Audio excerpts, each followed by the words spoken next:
These are 3 fundamental fitness concepts that I've used in my exercise journey to look and feel my best. I've been lifting for about 10 years and I became a personal trainer last year. Generally, I like to focus on the mental health and the physical health benefits of exercise, and I'd like to share those with you.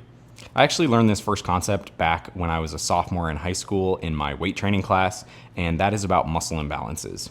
Maintaining muscle balance is super important, and there's a lot of nuance to all of the kinetic chains in our body, but the main concept is not that hard to understand. I like to think of the bones in our body kind of like masts, and there are 2 cables pulling in opposite directions on the mast, those being your muscles. If one of those cables becomes stronger over time, then eventually you're going to have a distortion in your posture, and that's going to lead to certain problems. The easiest way to analyze your own muscle balance is to pay attention to how you feel, but you can also objectively look at your routine, and if you're hyperfixated on a particular exercise or muscle group, then you might want to consider additions in the antagonist side of your routine. The second main concept to understand is the SAID principle, which is specific adaptation to imposed demand.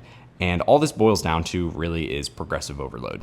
If you don't impose higher demands on your body, then you won't have better adaptations. So think of it that way. If you do more reps, then you'll be more competent at doing more reps. If you do more weight, you'll be competent at doing more weight.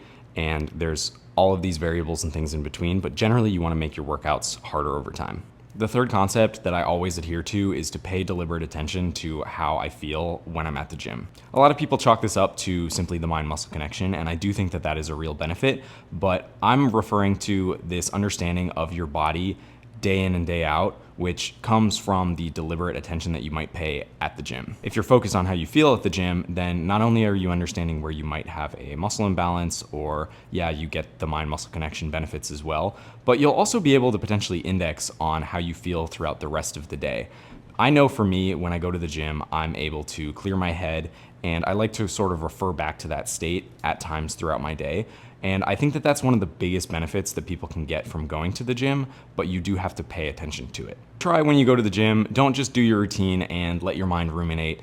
Pay deliberate attention to how you feel. Understand that euphoria that you might get from your endorphins rush, or how you're feeling because you've addressed some issues in your posture, or even just because you have a clear head, and exercise is great for doing that. Hope this helps. Follow me for more fitness tips.